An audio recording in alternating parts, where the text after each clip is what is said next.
Deus, Pai de amor e bondade, Jesus, nosso Mestre, agradecemos profundamente, Senhor, a oportunidade do dia de hoje, de estarmos aqui com o nosso irmão, professor César Reis, e temos a certeza, Senhor, que será uma tarde maravilhosa, uma tarde de muita inspiração do alto e de muitas bênçãos sobre nós todos que aqui estamos. Que este nosso irmão e a sua esposa possam ser muito abençoados. Sabemos dos esforços que são feitos para que a pessoa se desloque de uma cidade até a nossa cidade e que eles sejam muito protegidos por todos esses esforços despendidos para nos proporcionarem esta alegria na tarde de hoje. Que a nossa reunião seja uma reunião de muitos frutos para o coração de cada um de nós. Muito obrigada por tudo, que assim seja, Senhor. Graças a Deus. Nós estamos aqui vivendo uma tarde muito importante. As pessoas que não conhecem o professor César Reis não têm ideia de quem está aqui ao nosso lado. Para nós é uma honra muito grande, não é, Olívia? Ela que é a esposa que sabe, né? Mas para nós é uma honra muito grande. Esta criatura, muito simples, ele tem uma trajetória de trabalho ímpar. Ele foi presidente do Lar Fabiano de Cristo por 17 anos. Foi interrompido pela idade, porque lá tem um limite de idade. Dali para frente não pode mais ser presidente. Foi presidente do Instituto de Cultura Espírita do Brasil por 19 anos. E tem uma trajetória de livros publicados e de trabalho no bem, no período em que ele era presidente do Lar Fabiano de Cristo. A instituição foi premiada, não foi, professor? Um prêmio internacional, um prêmio pela Unesco, como um exemplo de instituição de trabalho no bem, na caridade.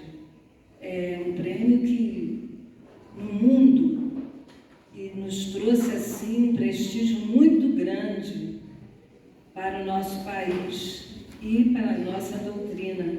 Então, hoje é um dia que nós temos que aproveitar assim cada palavra do nosso irmão, pela sua experiência, por tudo aquilo que ele representa. Ainda há poucos dias eu estava conversando com uma pessoa que trabalhou com ele, a pessoa ainda trabalha no Lar Fabiano, e que falou para mim assim,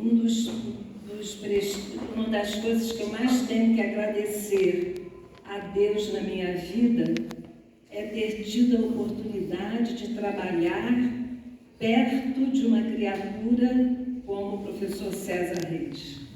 Isso aí, para quem é funcionário, né? Só isso aí já basta. Então, nós estamos aqui, nós sabemos que ele é uma pessoa que já está imune a elogios, mas nós precisamos mostrar os méritos e o exemplo, porque nós estamos muito carentes de bons exemplos. Então, passamos a palavra ao professor César Reis. Muito obrigada, professor. Obrigada, Aurinha, pela presença com ele, acompanhando o esposo.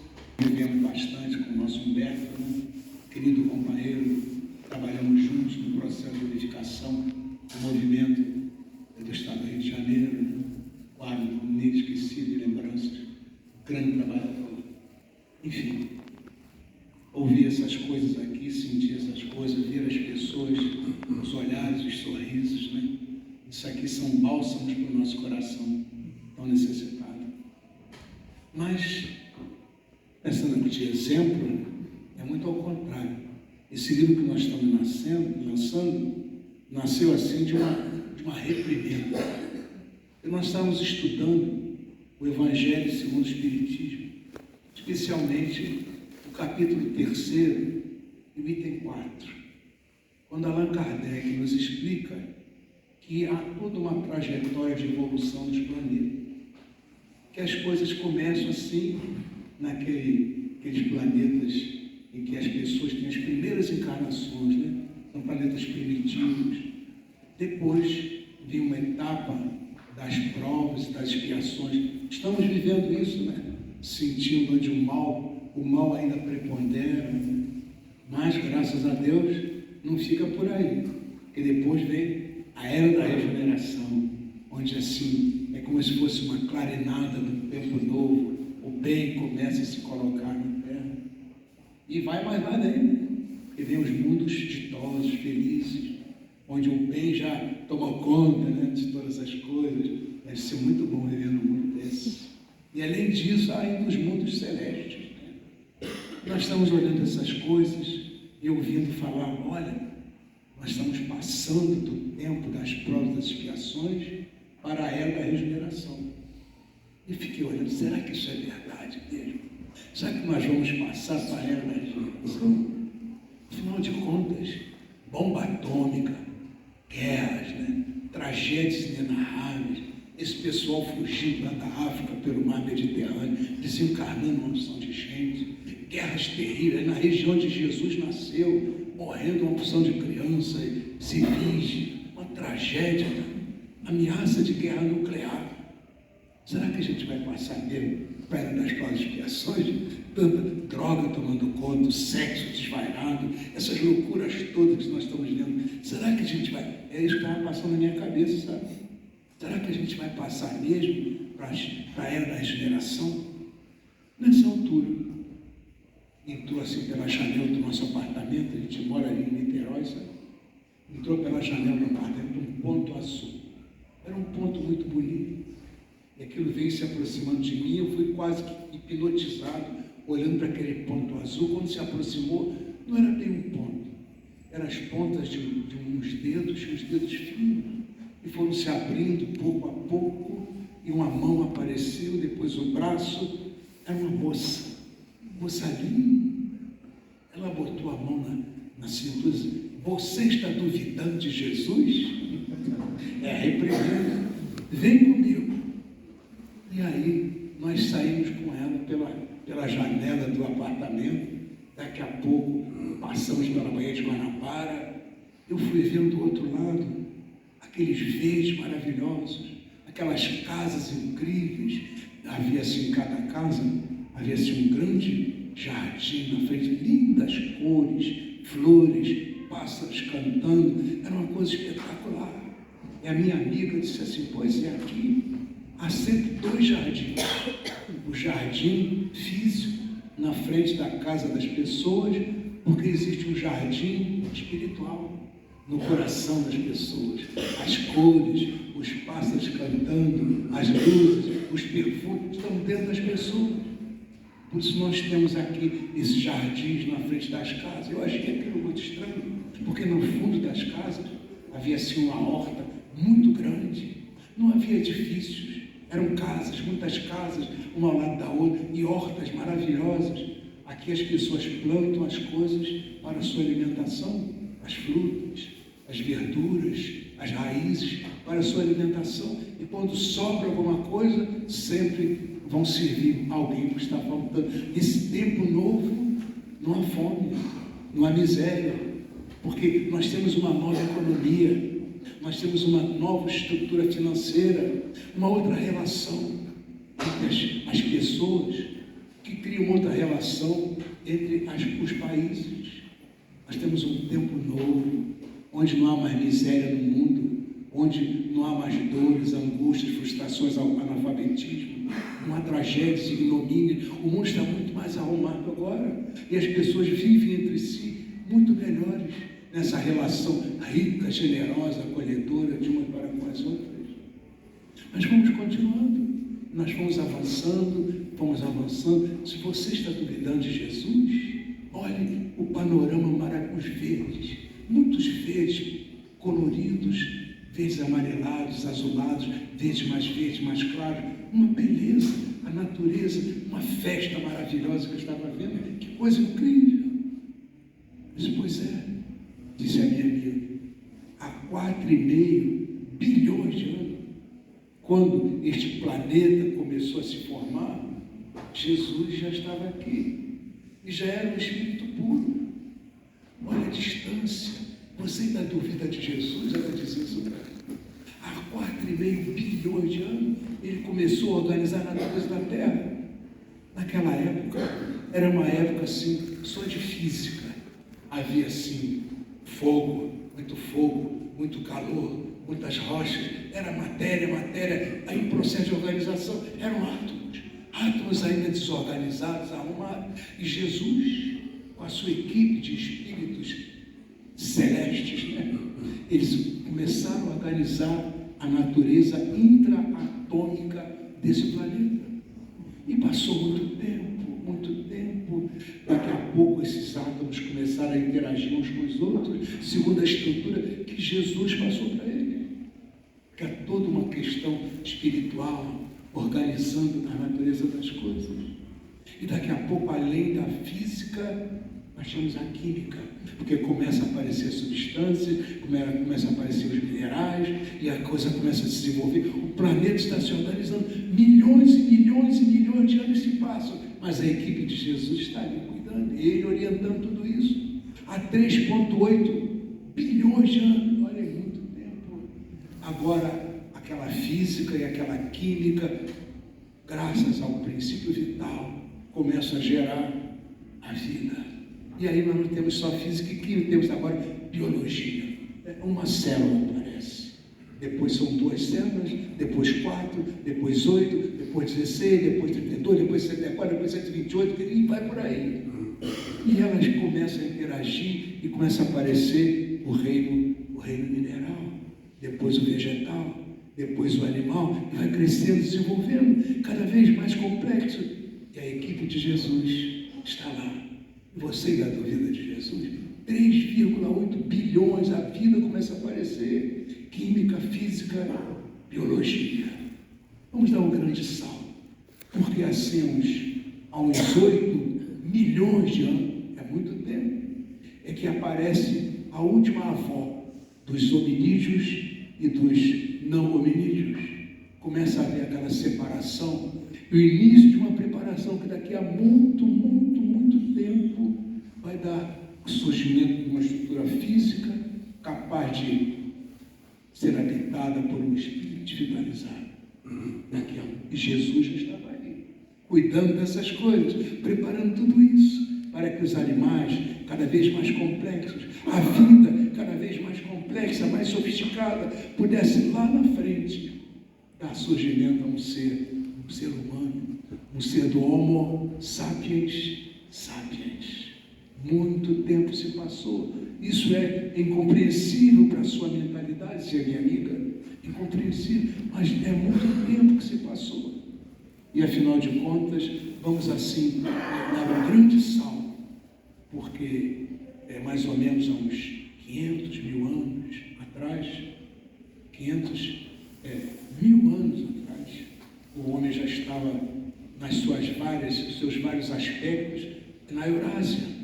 Há 500 mil anos atrás, nós temos notícia dos neandertais. Já começamos a encontrar aqueles instrumentos de pedra afiados para poder cortar, para poder fazer pequenos trabalhos. É a criatura, é o Homo que já está surgindo. Há 300 mil anos atrás, o homem começa a dominar o fogo.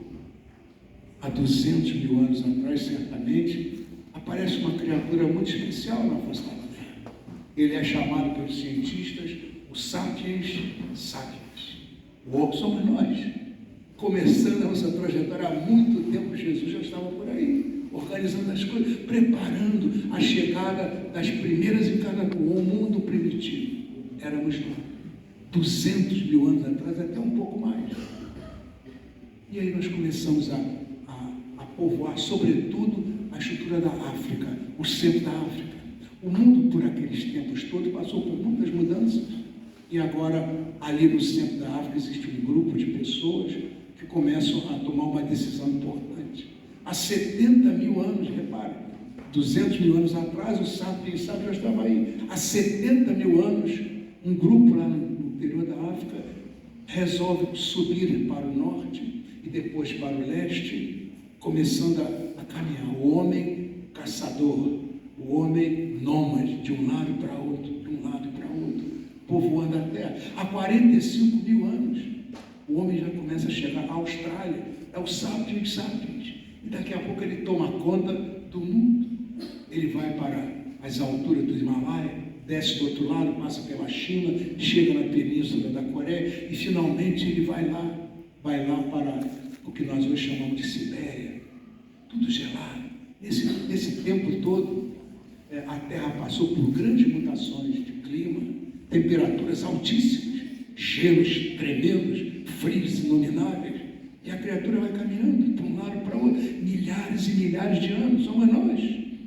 E aquele ser que saiu do interior da África, uma estrutura de pele, uma estrutura de cabelo, agora tem outras peles e outros cabelos, outros olhos, outra boca, outros lábios, mas é o mesmo sapiens, a mesma criatura andando. Agora estamos pela Sibéria e vamos em direção ao oeste, e lá no outro canto, depois de séculos e séculos, milhares de anos, lá no outro canto existe uma passagem que permite que se chegue ao Alasca. Chamamos Alasca hoje, estava tudo gelado. Nós vamos descendo, passamos pelo que hoje chamamos de Canadá, chegamos aos Estados Unidos, chegamos à América Central, que a essa altura o mar permitiu que ela aparecesse, e nós vamos descendo, encontramos os Andes, vem um grupo por um lado do Andes, um grupo por outro lado. Há 16 mil anos, nós estamos chegando aqui, no que se chama hoje de Brasil, 16 mil anos. Nossas primeiras encarnações já tínhamos tido muito, era o homem primitivo. Há 16 mil anos estamos aqui, com as nossas religiões, as nossas crenças, as nossas loucuras, o homem caçador, o homem que estava começando a aprender a plantar. Não precisava ficar andando de um lado para outro, ele podia plantar, retirar dali da terra o seu sustento. O homem começou a domar os animais e começou a trabalhar com esses animais perto de si, ele vai se fixando. Daqui a pouco existem os agrupamentos, não mais dos nômades, das pessoas fixas, geralmente perto das margens dos rios, onde tiravam também sua água e seu sustento. Daqui a pouco isso vai crescendo e vai aparecendo assim um grupo maior, um plantio, mas também aquele homem primitivo começa a dar lugar a uma outra criatura. Aquele homem, olha, a tua terra é melhor do que a minha, a tua terra produz mais do que eu vou buscar a tua terra, e eu vou me juntar. Aprendi a fazer lanças, aprendi com os instrumentos primitivos que tem, a fazer setas, e vou sair por aí e vou te atacar, vou levar o meu grupo e vou tomar a tua terra. E assim, aquele homem primitivo começa a entrar na era das provas e das expiações. A tua terra é melhor do que a minha, eu vou buscar o domínio, o poder humano. Há 5.200 anos atrás, nós já temos os primeiros impérios, criaturas em volta dos poderosos, dos dominadores, daqueles que usam a força, provas e expiações. É o nosso tempo até hoje, de maneira mais sofisticada, mas ainda temos essa mesma história. A tua terra é melhor do que a minha, eu vou buscar. Teu conhecimento é melhor do que o meu, eu vou buscar. Tua riqueza é maior do que a minha, eu vou buscar. E vou tomar a ferro e vou. Provas e expiações. Mas a minha amiga estava caminhando comigo. Veja que essas coisas se modificam. Eu comecei a olhar assim, o lugar onde estava chegando, viajando com ela me contando essas histórias, né? Viajando com ela. E daqui a pouco eu olhei, que lugar é esse? Isso aí é Brasília, é a capital do Brasil. Vai haver uma grande festa aqui. E você foi convidado para assistir essa festa que vai acontecer. Observe bem o que vai acontecer. Eu olhei as casas, eram muito interessantes, sabe? Como disse, aquele jardim maravilhoso na frente, aí lá atrás aquele plantio extraordinário para as pessoas, nova economia, novas finanças, nova relação. Era isso que estava na minha cabeça. O que é isso? Como é que isso funciona? Então, as casas. Eu comecei a ouvir uma música, ouça. Era uma música maravilhosa. Eu me senti envolvido por aquelas notas musicais. Andar na música, tangido pela música que penetrava os poros, passava pelos pés, que chegava ao coração. Era muito mais do que meramente um sentido, sabe? Mas era alguma coisa que tocava a alma, me elevava, dava ternura, alegria, leveza, felicidade, bem-estar. Uma música. Eu percebi que na frente de cada casa havia assim uma espécie de alguma coisinha pequena, diferente na casa. E a minha amiga me disse assim: está ouvindo a música? É o vento. O vento passa por aquela coisinha que você está vendo, e as casas são arrumadas de tal maneira, e como se nós estivéssemos dentro de uma orquestra que tem aqui os violinos, aqui as flautas, ali os pianos, enfim, a música vai tocando pelo sentimento das pessoas. As pessoas têm um sentimento bom, e essa bondade, essa ternura, essa misericórdia, esse amor, isso sai e não fica dentro das pessoas, e se mistura com o ar, se mistura com o vento. Você anda como se tivesse tangido pela bondade, pela ternura, pelo amor, que vira música, é arte. A arte sublime de que nos fala Leon Denis, né? Essa arte extraordinária que está na essência das pessoas, que passa muito além dos instrumentos que a gente toca. É um tempo novo. As pessoas, elas flutuavam. Na verdade, cada uma tinha uma espécie de lencinho, sabe? Colocava o lencinho na boca. Na verdade, minha amiga explicou, na verdade, coloca a sua vibração. E essa vibração, a pessoa coloca o lencinho e ela levita. Não há acidente mais. Que as pessoas caminham, é como se fosse uma impressão digital. Cada um na sua trajetória. Elas não se batem, elas são diferentes, mas elas se encontram sem bater. Porque é um processo íntimo de entendimento, de fraternidade, de misericórdia, de compreensão, de apoio, de mutualidade. É isso que é o tempo novo. Mais adiante havia uma grande multidão, muitas pessoas sentadas, e havia-se um canteiro. Olha o canteiro. Canteiro enorme, com flores, de cores que eu nunca vi iguais. Observe bem, estava escrito no canteiro 2.357. É aí que eu não entendi nada. 2.357? É.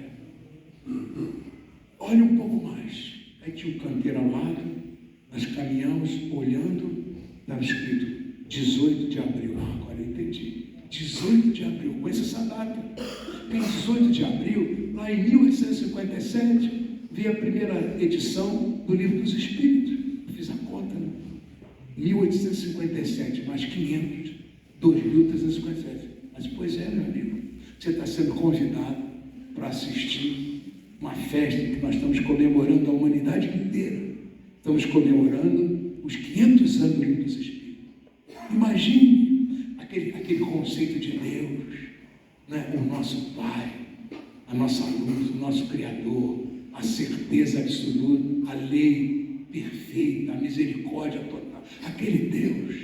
Imagine a mediunidade, que agora é de conhecimento de todo mundo, não é mais uma coisa miraculosa de feitiçaria, não é nada disso. A mediunidade é um atributo humano e todos nós aprendemos a usar esse atributo incondicionalmente o tempo todo. Estamos em contato com o mundo superior o tempo todo.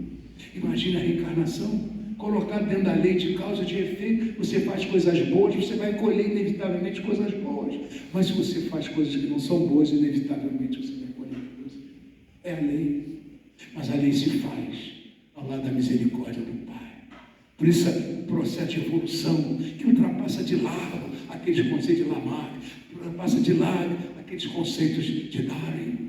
A evolução agora com uma leitura espiritual. É muito mais do que meramente aqueles átomos que se integram, é muito mais do que meramente aquelas células que se ajustam, é muito mais do que meramente aqueles corpos que vêm e passam. É um concurso espiritual. Deus é o grande imã, é o supremo atrator, e agora a humanidade inteira está sentindo 500 anos do Livro dos Espíritos. Nós estamos em plena era da regeneração. E você ainda duvida de Jesus? Dizia minha amiga, chamando a nossa atenção. Nós vamos chegar lá. Você está sendo projetado no tempo para ver o que vai acontecer. Coloque otimismo, confiança, certeza, convicção. Jesus não nos desampara nunca. Há 4,5 bilhões de anos, quando essa coisa aqui começou a se organizar, Jesus já era um Espírito perfeito e foi chamado por Deus para cuidar disso aqui. Ele não é um governador burocrata que fica sentado numa mesa despachando papéis, é um governador presente. Ele traz a presença divina em cada um dos átomos dessa estrutura aqui colocada na terra. É isso que faz com que Deus seja assim, o supremo atrator, o imã que nos atrai para Ele. É Deus que faz com que as criaturas se sintam tangidas pelo processo de evolução e cresçam, se desenvolvam, evoluam e sejam felizes. Nós nascemos para a felicidade, nascemos para o amor, nascemos para a luz, nascemos para a paz. E Jesus está aí, mesmo hoje, nesses dias tumultuados, do sexo desvarado, da droga que toma conta da humanidade inteira, mesmo hoje, nessa releitura do processo relacional, com a internet tomando conta, essas coisas sociais, essas criaturas que se colocam assim como orientadores do pensamento de milhares de pessoas, mesmo nesse estendal de confusões, Jesus continua presente, respeitando integralmente o livre-arbítrio das pessoas, mas aproveitando esse livre-arbítrio para que haja sempre aquela alavanca que permite que se cresça na direção do bem. Você está vendo hoje essas coisas lá atrás, mas nunca houve tanto amor no mundo. Muitas pessoas, os médicos sem fronteiras, as organizações sociais, tanta gente cuidando dos apenados, dos sofridos, dos descamisados, dos miseráveis. Há uma multidão de pessoas cuidando de pessoas. Só que o bem que se faz na terra nos dias de hoje, não tem a mídia, porque a mídia fala do crime, fala do ódio, fala da droga, fala da guerra, da devassidão, da maldade, da incúria. Enquanto que o bem fala da misericórdia. E essa misericórdia, no teu tempo de hoje que nós estamos vivendo, essa misericórdia ainda não tem a guarida da grande mídia, mas aos poucos ela vai tomando conta dos corações e daqui a pouco isso vai tudo se transformar. Confie em Jesus. Há 4,5 bilhões, me lembrava sempre isso, há 4,5 bilhões ele já estava aí cuidando, preparando o ambiente para que você estivesse aí. E você acha que Jesus vai nos desamparar? E assim nós vimos aquele grande palanque, as pessoas ali sentadas, não uma festa, nos 500 anos do Livro dos Espíritos. Não é que as religiões tenham acabado, mas as religiões se modificaram. Os sacerdotes agora são pensadores. Eles não há mais aquela questão do crer ou morre. Na verdade, o que a doutrina colocou para todos nós foi a ideia da misericórdia, foi a ideia da caridade, a visão salvadora, a visão salvífica agora é a prática da caridade que qualquer pessoa pode praticar. E essa questão, essa leitura da caridade, que ultrapassa de largo meramente dar alguma coisa para alguém, é uma caridade, é uma coisa da vivência espiritual das pessoas, é aquilo que te lança, é uma realidade nova, aquela caridade que se faz com a benevolência, com a indulgência, com o perdão, tomando conta das pessoas. Isso passa muito além das questões das antigas teologias religiosas. Agora, o que está em tela, os sacerdotes das religiões A, B ou C, são muito mais assim, conselheiros, são criaturas que apoiam, amparam, inspiram, fazem orações junto com as pessoas, em nome das suas crenças. Isso não precisa acabar. Mas a crença que acaba chegando é a crença na caridade, no amor que perdoa, na misericórdia, na tolerância, na solidariedade, na busca da harmonia, da paz, do equilíbrio, na compreensão daquilo que Jesus ensinou. Deus é o nosso Pai. E como Ele é o nosso Pai, Ele é o Pai de todos nós. Então nós somos irmãos.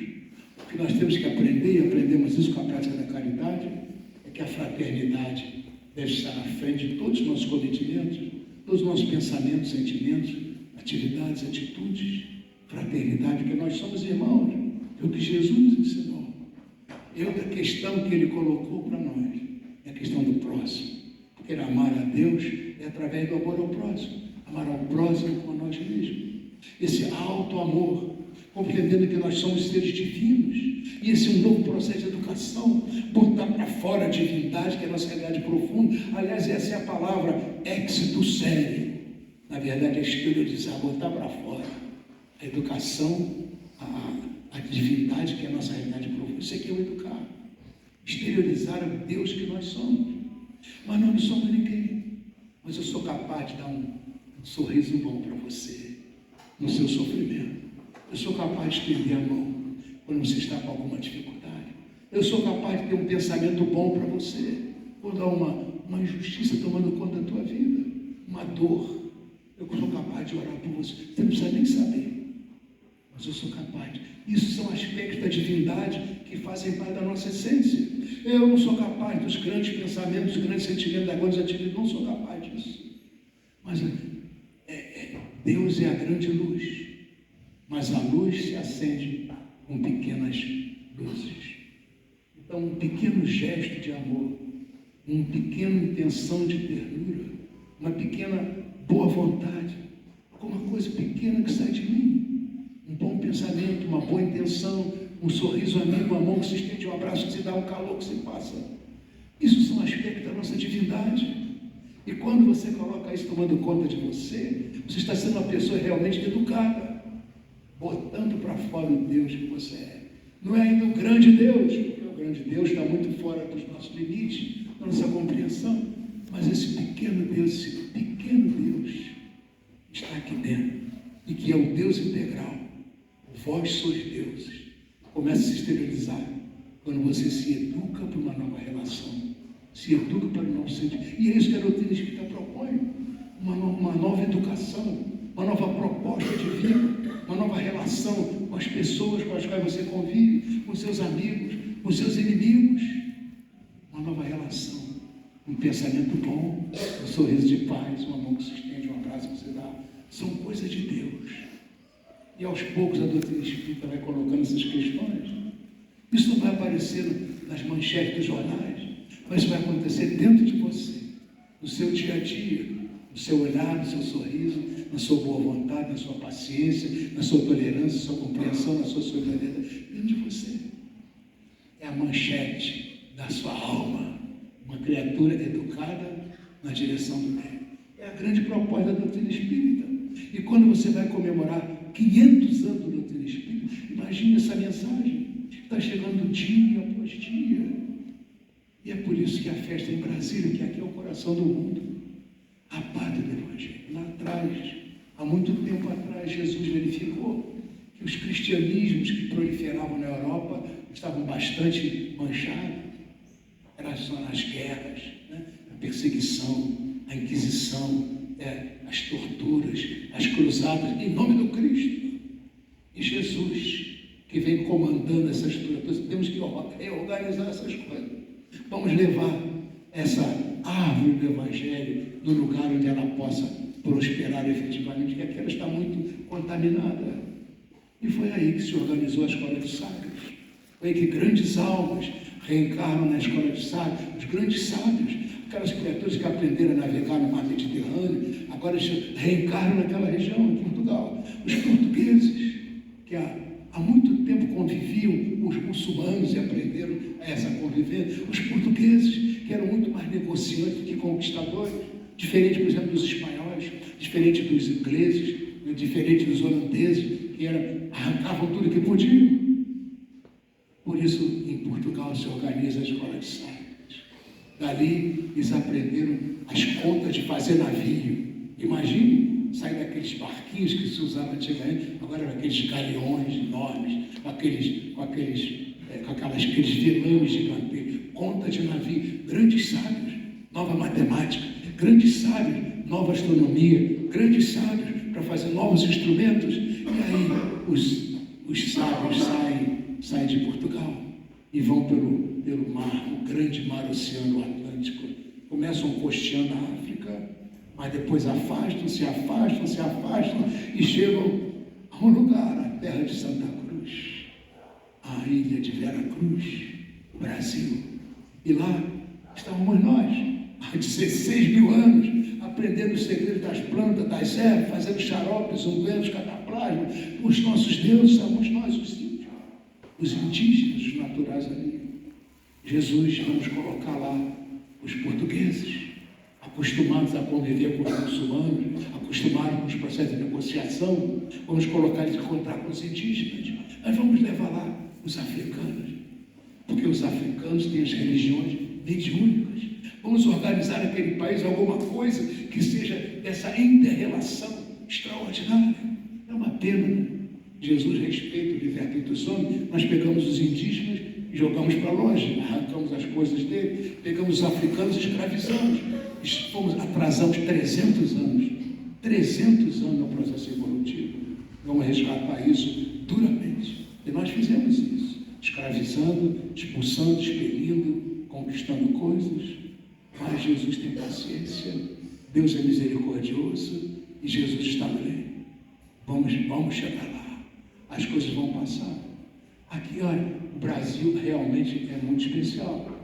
É o maior país espírita do mundo.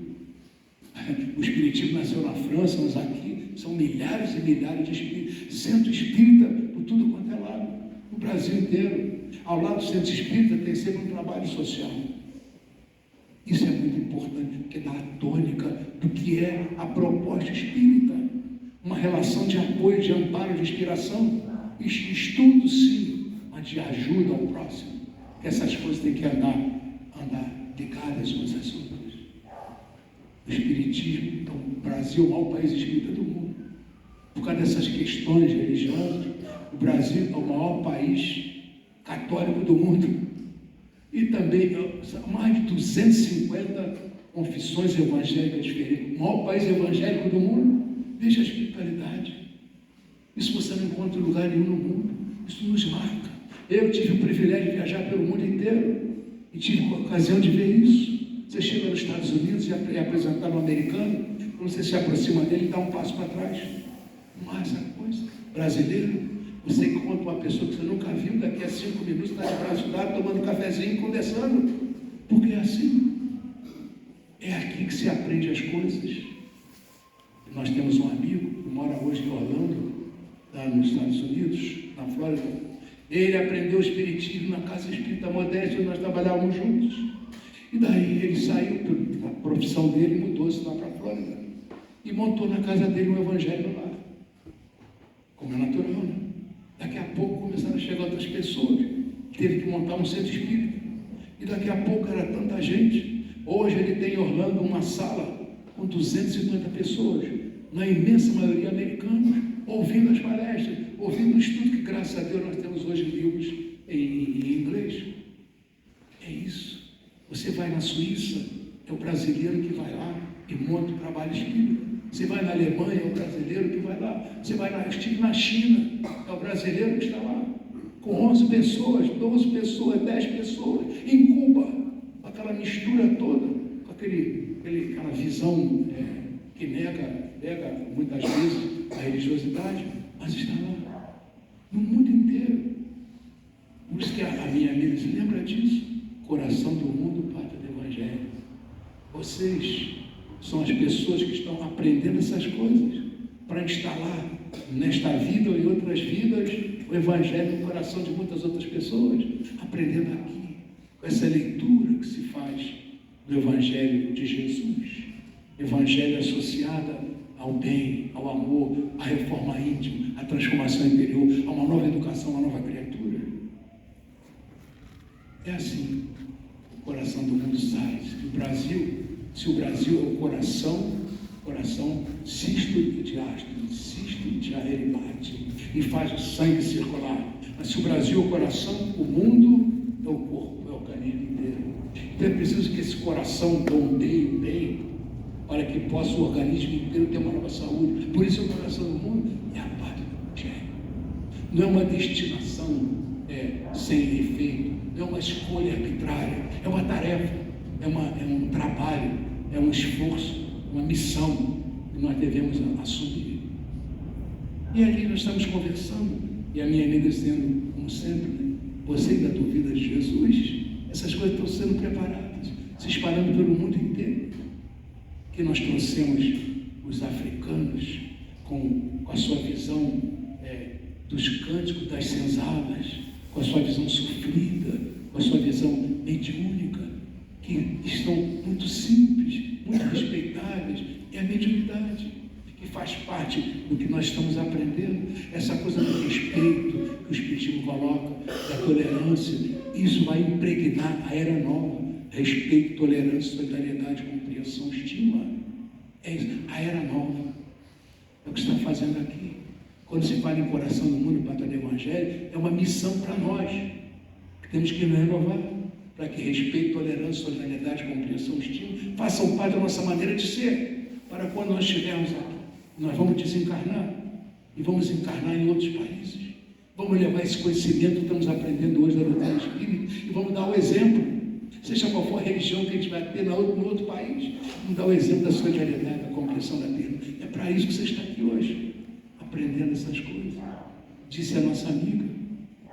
E aí nós vimos que naquele palanque enorme estavam chegando assim grandes almas, uma multidão de espíritos que ajudaram a humanidade a alavanca. Esses espíritos fazem parte desse livro que nós escrevemos aí. Vem em primeiro lugar uma grande alma trazendo assim Mahatma Gandhi, falando da paz. Ele diz logo de início que eu não gosto que me chamem, como vocês me chamam aí na Terra, eu não gosto que me chamem de Mahatma, eu não sou nenhuma grande alma, eu quero ser apenas um servidor, pequeno, mínimo, pequeno servidor. Foi Gandhi que disse, não sendo cristão, se perdessem as coisas que se escreveram na face da terra, mas sobrasse o sermão da montanha, não estaria perdido, que a partir do sermão da montanha podia se edificar um mundo novo, porque toda a verdade está ali. Te lembra do sermão da montanha de bem-aventurança? Jesus falando no monte, falando para aqueles grupos, né? Tinha lá os sacerdotes, que eram os juízes mais importantes, né? Tinha lá as criaturas de relevo, tinha os pobres, os miseráveis. E Jesus começa o sermão da montanha falando para os pobres, para os miseráveis. É isso, é o cerne da mensagem. Se diz que o Evangelho, a coroa do Evangelho é o sermão da montanha, a coroa do sermão da montanha são as bem-aventuranças. E é para isso que nós estamos aqui, para aprender essas coisas.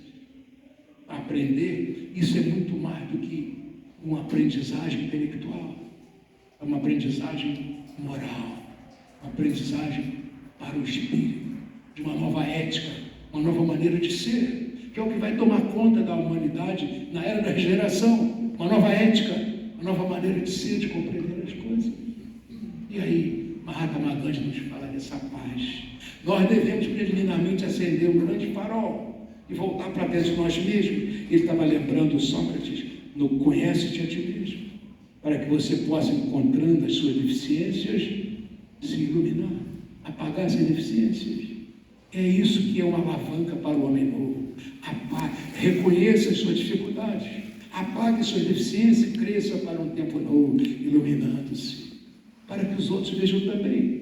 Você não está representando um papel, você não é o bonzinho apresentando um papel, você não é um ator, mas você vive verdadeiramente uma nova realidade.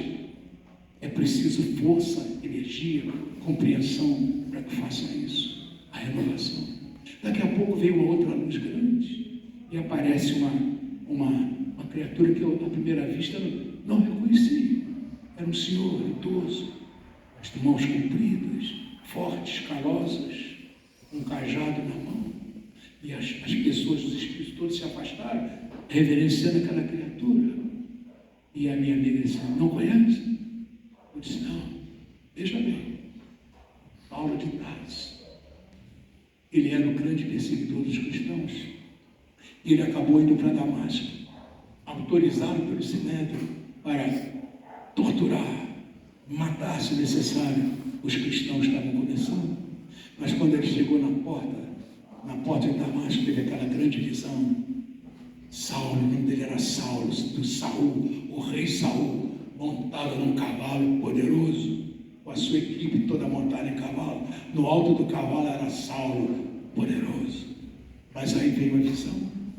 Ele caiu do cavalo. Quando chegou no chão, ele ouviu a voz: o que queres de mim, Senhor? O que queres de mim, Senhor? Então ele se renova, ele se transforma. Ele passa de Saulo para Paulo. Mas no nosso idioma português, Paulo quer dizer pequeno.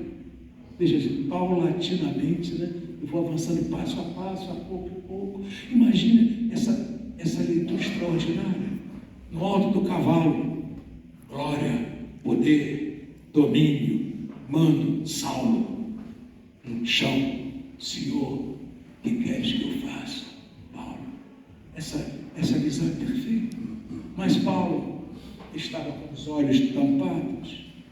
Então o Senhor diz: vai, você vai encontrar alguém que vai te ajudar. E lá na pensão ele encontra um homem. E esse homem dá um passe em Paulo. As escamas caem e ele evangeliza Paulo. É Ananias. Muita gente nem sabe quem é o anônimo. Aliás, o nome na nossa língua lembra um pouco de anônimo. Anania é o anônimo. É isso mesmo. Nós somos hoje os Ananias, na humildade, na modéstia. Somos desconhecidos, mas nas ruas, das grandes, das pequenas cidades, na nossa casa, no nosso trabalho, em qualquer lugar, humildemente, pelo nosso exemplo, vamos tirar as escamas dos olhos dos outros e vamos evangelizar os outros, pelo exemplo, sobretudo pelo exemplo, pela maneira de ser. Ananias, é disso que se espera. O Espírito está aqui para ser Ananias, são vocês, somos nós, aprendendo a ser anonimamente modesto. Ananias, é por isso que quando aquela criatura veio do espaço, os espíritos se afastaram, era o anônimo que muda as coisas que não vão sair nas manchetes dos jornais, como dissemos, mas o exemplo, estamos lá. A gente ouve dizer assim, que Paulo, evangelizado por Ananias, saiu pelo mundo, né? Visitando as cidades, criando eclésias e levando o assunto do cristianismo, o tema do cristianismo, em profundidade para as eclésias, e depois escreveu as cartas de Paulo. Muita gente diz assim: será que sem Paulo existiria o cristianismo? Muita gente pergunta isso. Mas nós perguntamos aqui, disse a minha amiga: será que sem Ananias existiria Paulo? Então é isso, é o convite a nós, a nossa humildade, a nossa modéstia, o exemplo nosso da simplicidade, o exemplo nosso da tolerância, da compreensão, da paciência, da disciplina, da solidariedade. É isso. É o sangue circulando, o sangue bom circulando, porque cada um desses sentimentos bons é como se fosse assim um componente bom desse sangue melhor.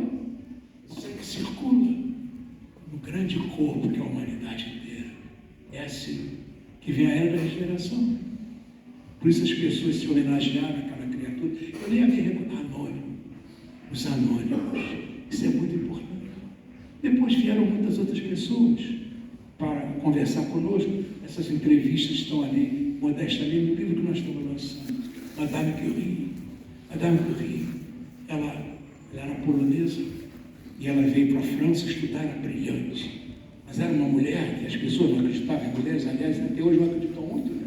Mas não acreditava naquela mulher brilhante, uma matemática profunda, uma física sensacional. Ela mergulha na intimidade da matéria. Há pouco tempo, a Henri Becquerel havia descoberto os raios-x. Ela trabalha desenvolvendo tonelada de petibleno. Petibleno é uma espécie de malacaxita, aquela antiga resistência de ferro elétrico. Mas é muito leve. Imagina tonelada, que loucura, um volume, um espaço gigantesco. Deram a ela assim um barraco de madeira em Paris, um frio desesperado, o vento gelado estava por cima, saía por baixo, a neve caía, condições horrorosas. Ela ia trabalhando aquelas toneladas de petibleno para extrair uma partícula infinitesimal, micrograma de uma substância que emitia radiação. Ela ganhou 2 vezes o prêmio Nobel, pelo polônio e pelo rádio. Mas, na verdade, ela levou a humanidade a reconhecer que na intimidade do átomo havia muito além do que os raios-x de Becquerel. As partículas alfa, as partículas beta, as partículas gama e muitas outras coisas. Ela levou a humanidade a reconhecer uma outra propriedade da matéria, a radioatividade, que levou em pouco tempo depois, já que Einstein, em 1905, propusesse as bases da teoria da relatividade. Mas um pouco adiante, começou-se a mergulhar por causa disso na intimidade do átomo. E vimos que o átomo, ele era absolutamente divisível, dezenas e dezenas de partículas sobre partículas, e elas trocam energia entre si. E diz Madame Curie numa mensagem maravilhosa: a primeira lição do mundo natural é a lição do átomo. E o átomo é um prodígio de equilíbrio. Ah, meu Deus, como é difícil romper o equilíbrio do átomo. Por que o átomo é equilibrado? Porque o átomo tem um núcleo central e tem uma coroa eletrônica que gira em velocidades fantásticas em torno dele. Esse núcleo central está cedendo vibrações para cada um dos elementos dessa estrutura vibratória à sua volta.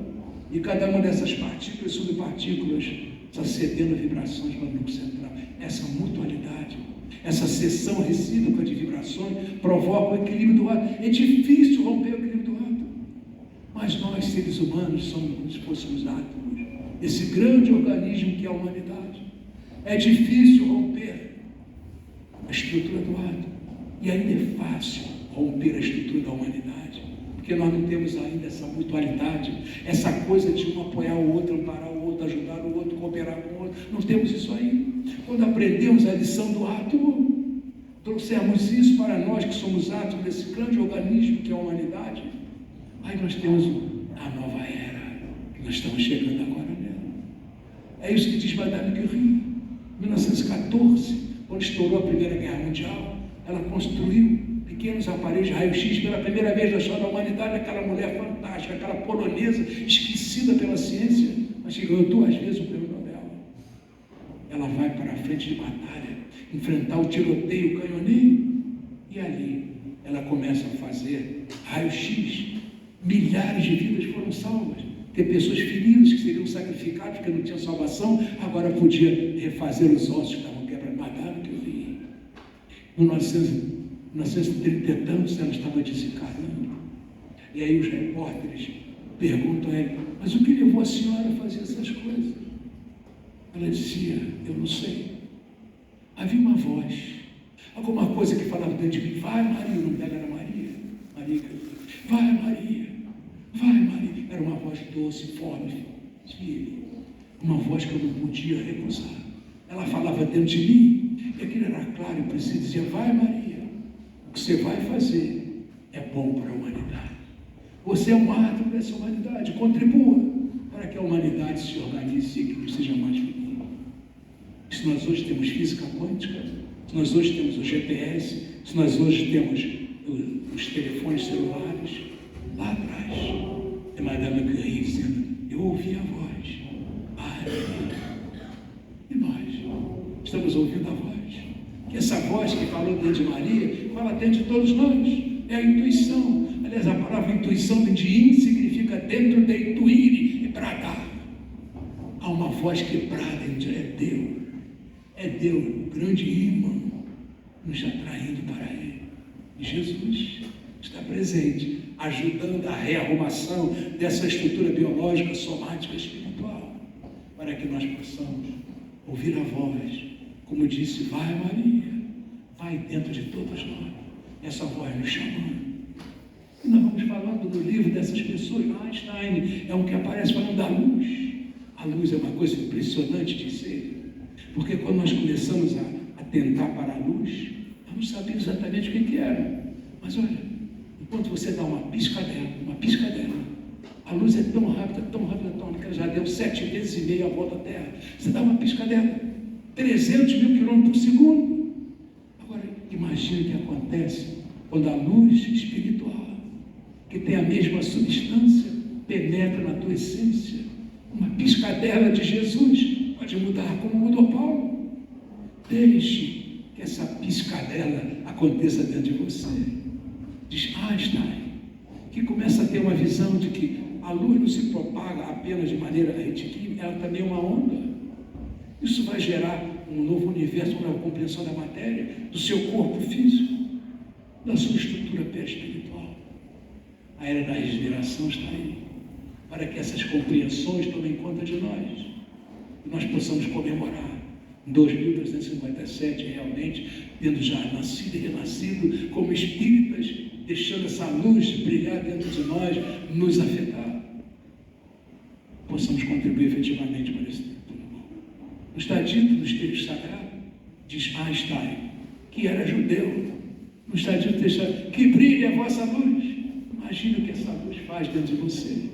A luz de Jesus, coordenador de todas as vibrações aqui na Terra. Então é isso que está para você. Fala também da fidelidade, a questão da coragem, da fé. Narra a chegada de Maurício que era o comandante da legião tebana. Eles vivia lá em Tebas, no Egito. Durante alguns anos, eles viviam lá. Se converteram ao cristianismo. Isso passou no ano 286 da nossa era. O Império Romano estava em decadência. Então, o César, sabendo que ia ser invadido pelo norte, disse: qual é a melhor legião que nós temos que possa nos defender lá nos Alpes?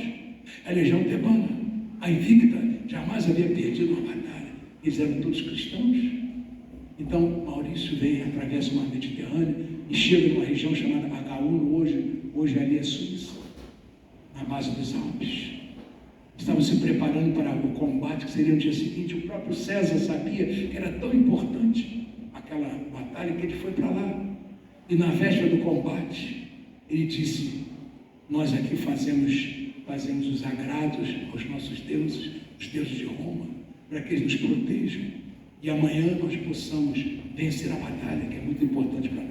Então, Maurício, disse ele, o César para o Maurício, vamos fazer aqui as abluções, os sacrifícios aos nossos deuses. Maurício colocou a mão no peito e disse: Senhor, estamos prontos a cumprir o nosso dever militar, mas não vamos prestar glória a deuses estranhos, que é isso que nós aprendemos, um Deus que Jesus nos ensinou.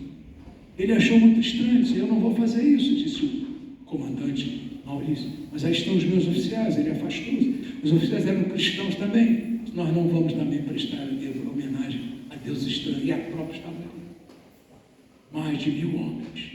Então o César, para assustar aquelas criaturas e obrigá-los a cumprir os mandamentos de Roma, o César contava 1, 2, 3, chegava no 10, andava, desculpe falar isso, né? Cortava a cabeça da pessoa. Chama-se decapitar, tirar a cabeça de 10, para que as pessoas ficassem apavoradas e com medo da morte. Mas eles disseram: nós não temos medo da morte, nós somos cristãos. E assim a legião tebana foi sacrificada. Maurício aparece aí nessa reunião que nós tivemos para mostrar a chamada coragem da fé. Hoje nós precisamos ter também a coragem da fé, porque a nossa volta está com chamamento para a droga. A mídia foi tomada conta pelas drogas, né? A droga está por toda parte. Nossos filhos estão convivendo com a droga. Na escola, a droga está na escola. O processo as questões sexuais tomando conta do mundo inteiro. Essas discussões estão acontecendo. As questões do sexo desvairado, a questão do aborto, até no Brasil já está se falando no aborto que era proibido. A questão da droga já vai poder consumir. Então isso vai tomando conta. Nós somos aprendizes do Espiritismo. Nós temos que ter a coragem da fé. Não, eu não aceito essas coisas. Eu não aceito essas drogas que estão por aí. Eu não aceito essa questão do jogo que está sendo liberado cada vez mais. Eu não aceito essa questão do sexo desvairado que está por aí tomando. Eu não aceito, porque dentro de mim eu tenho outro padrão, outro critério, outros conceitos. Eu não vou prestar, vou ter coragem de dizer isso na escola. Meu filho vai ter coragem de dizer isso para os colegas dele. Meu adolescente vai ter coragem de dizer isso para os adolescentes que são amigos dele. Coragem da fé. A educação vai produzir isso. O Maurício vem nesse encontro dizer: é porque as pessoas assumiram a sua fé, a fé cristã, que fala na caridade, na tolerância, na compreensão, na solidariedade, no amor, mas na manutenção, que Deus é o nosso Deus, é o único Deus. Não é o Deus da droga, o Deus do sexo desvairado, não é nada disso. É o Deus do amor, Deus do perdão, da misericórdia, Deus da lei. Esse é o meu Deus. É o que Cristo nos ensinou. Amar ao próximo como nós mesmos. É isso. Essa é a proposta. Então esses Espíritos vieram para nos falar essas coisas. Esse livro nosso está saindo pela editora Lores. A editora Lores é uma editora esperantista. Ela publica livros em português para que o dinheiro arrecadado possa financiar livros em esperanto para que esses livros espíritas de esperança sejam distribuídos pelo mundo inteiro de graça. Nós temos grupos esperantistas espíritas no Japão, na China, na Índia, em Cuba, em toda parte. Recebe os livros espíritas em Esperanto, para que possam compreender. É por isso que quando nós recebemos essa festa, participamos dessa festa, a última pessoa que vem falar conosco é Allan Kardec. E ele fala, mais uma vez, agradecendo a Jesus pela oportunidade que teve de reencarnar como Allan Kardec. Hippolyte de Rivail, para poder trazer para nós o Consolador prometido, trazer para nós essa clarinada nova era, porque 1857, 18 de abril, é clarinada nova era. Começa ali a era da regeneração, que vai se fazendo paulatinamente, passo a passo, mas seguramente, quando está com a coragem da fé focada em Jesus. Então Allan Kardec faz um agradecimento, aparece ali na o nosso livro. E ele pede que Zamenhof, que foi o criador do Esperanto, uma língua simples, para que todos possam compreender, Zamenhof faça a prece final que encerra o nosso livro. Zamenhof recorda que no final do século XIX, criança ainda, ele nasceu numa pequena aldeia na Polônia, chamada Białystok. Ali as pessoas falavam 4 idiomas, era o polonês, era o Yiddish, era o russo e era o alemão. 4 idiomas. Era um grupo pequeno de pessoas, mas vinham brigando, se matavam uns aos outros. E ele, menino de 8 anos, dizia assim: eles não se entendem, eu vou inventar uma língua fácil, para que todo mundo possa se entender. E ele estava no ensino médio, já tinha inventado a língua, criado a língua, mas não tinha como. O pai dele rasgou tudo, isso era uma maluquice total, joga isso fora. Olha a coragem da fé. Ele voltou a fazer tudo na universidade, ele formou-se em medicina na universidade, ele ensinou os colegas dele a falar em Esperanto. E a festa de formatura foi em Esperanto. Casou-se com muita dificuldade para viver, mas a esposa dele pegou os recursos do dote e aplicou na primeira edição de um livro que se chamou Doctoro Esperanto, ou seja, o doutor que tem esperança. Ele era médico, Doctoro Esperanto. E aí, isso foi no final do século XIX. Em 1905, ou seja, no início do século XX, realizou-se na cidade chamada Boulogne-sur-Mer, no sul da França, o primeiro congresso mundial de Esperanto. Vejam, poucos anos, não tinha internet naquela época, não tinha esses rádios, mas rádio Mara não tinha nada disso. O livro levou para essas pessoas no mundo inteiro, e havia uma reunião de quase 1000 pessoas lá em Boulogne-sur-Mer. Ele, que era judeu, mas era esse espírito tão especial, né? Disse assim: eu quero começar esse congresso mundial com uma oração. Mas ele vai falar para quem? Vai falar para Allah, vai falar para os deuses budistas, deuses. Tinha gente de tudo quanto é religião lá. Então ele começa a falar: ó vós, essa luz inacessível, que inunda o nosso coração de amor e que nos convoca a toda a fraternidade pura e integral. Ajuda para que esse encontro seja muito mais do que encontro de língua, seja um encontro de corações, e que nós todos nos sintamos guindados a uma fraternidade pura e integral. Ajuda-nos, Senhor, ó vós, chamamos Deus de vós, ó vós, ajuda-nos para que nós possamos ultrapassar as barreiras de nós mesmos, as barreiras da nossa humanidade precária, pequena, para que a tua luz, a luz inacessível que vem de ti, tome conta do nosso ser, nós possamos estar aqui como verdadeiros irmãos uns dos outros. É para essa fraternidade que surge esse idioma, para que nós possamos um dia falar simplesmente um com o outro, nos entendermos mais do que pelas palavras, pelo coração, pelo sentimento. Ele então repete, de certa maneira, esta oração, esse grande encontro e comemora os 500 anos do Livro dos Espíritos. Para terminar, minha amiga bota a mão na cadeira: você ainda duvida de Jesus? Muito obrigado, muita paz.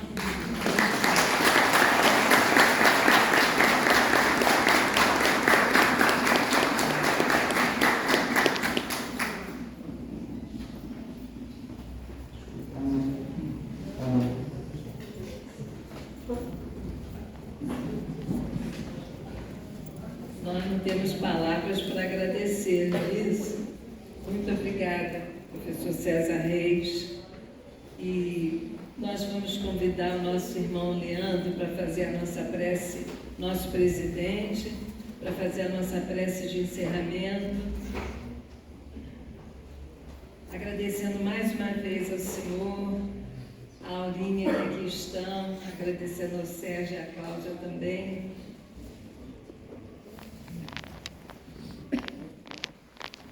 Fechar os nossos olhos, elevar os nossos pensamentos ao amigo Jesus.